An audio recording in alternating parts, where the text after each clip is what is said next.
In this video, we are going to polish the chest controller, the neck and the head.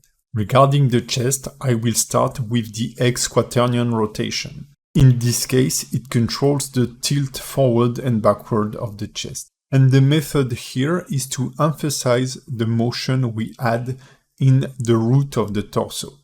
So when the character is pushing up, the chest will be pushing down, and when the character is falling, the chest will rise a bit. So it's very close to the motion we add on the torso root, but with a 1 frame delay. Contact frame is on frame 2, and between frame 4 and frame 6, we have the fastest move downward, as the chest is reacting to the impact on the ground. Then, the chest is raising in a smoother fashion. Regarding the twisting of the torso using the Z quaternion rotation, seen in the beginning of the chapter, during a fast run, arms and shoulders are leading the motion because they are pulling the body up, and their motion is directly linked to the torso twisting. So you can see here I'm highlighting the current chest Z quaternion rotation, and in slight transparency we can see the Z quaternion rotation of the torso root controller. And we can see that the torso root is slightly delayed compared to the chest, because the chest twist is leading the torso twist. Then you will find our usual mechanism. The twist is going fast during the passing pose and kind of old during the air pose. With our chest polished, we can now jump onto the neck and head. The head and neck should not be something that complicated to animate during a run cycle, but I did a mistake, and I don't want you to get into this pitfall. When you are running, your head is pretty stable, meaning that it doesn't move that much up and down, left to right, etc., so that you can focus on your target, where you're going. So your neck is currently compensating the movement of the chest and torso. The mistake I did was trying to animate the neck and head with the neck follow still enabled. You can see that right now my head is moving a lot and our character looks more like a chicken than a human being. Probably in the same case. To fix this easily, select the X key bone, which is the properties bone, and hide every channel but the neck follow channel. From there, on frame 0, set the value of the neck follow property to 0. And now duplicate the key on frame 24.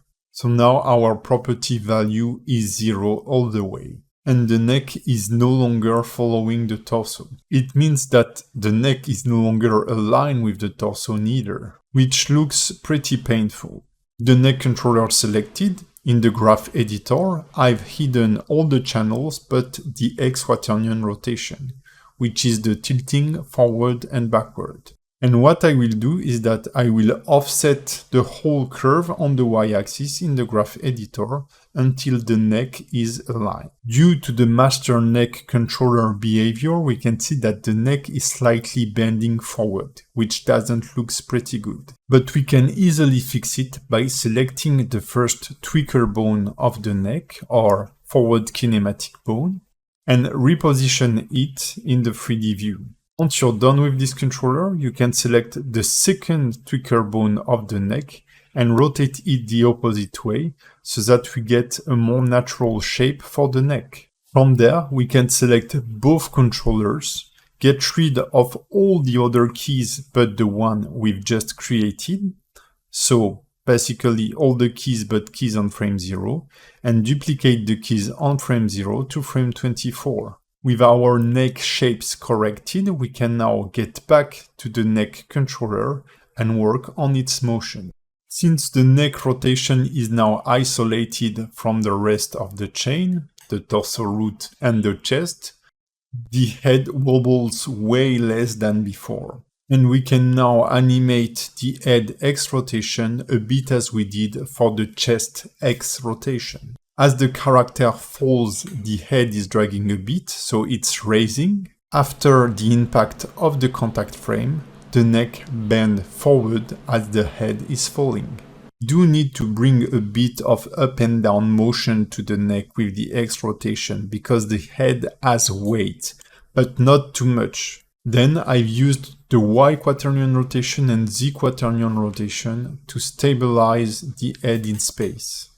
Since my Y curve was messy, I've decided to remove all the keys between frame 0 and frame 24. Then I've reset the value to 0 by moving the whole curve and switched back the handles to auto clamp. Now we have a clean curve we can work with, counter animate the head position and stabilize a bit the head in space. When I feel that the head is moving to the right, I move it to the left using the Y quaternion rotation curve of the neck. We don't want the head to have no left to right motion, but we do want to reduce it so that the run looks more controlled by the character. As usual, you can double check the curve as a reference. But don't forget that if you don't have the same timing in your run cycle, my curve may not fit. You need to understand the principles. Then worked on the Z quaternion curve with the same goal in mind, kind of stabilize a bit the head. I didn't work the Z curve that much. I've kept the values very subtle. It was just to fix a bit the head position frame by frame. So I don't have that much to add to this since it's pretty close to the process I was applying to the Y rotation curve. Just looking at the head, trying to stabilize its position in space, but I keep a bit of side-to-side motion. Finally, I didn't pose the head that much during the blocking, so all my rotation curves are flat, and I will only work on the X quaternion rotation curve. As usual, we want to bring motion, but as explained before, I don't want to feel like the head is wobbling in all directions and my character can't support the weight of his head. So we want to make the head drag a bit, but not that much. To do so, the tip is to track whether the chin or the nose of your character. When the head is raising, the chin will drag a bit down, and when the head is going down, the chin will slightly rise. And we are finally done with polishing the whole torso of our character.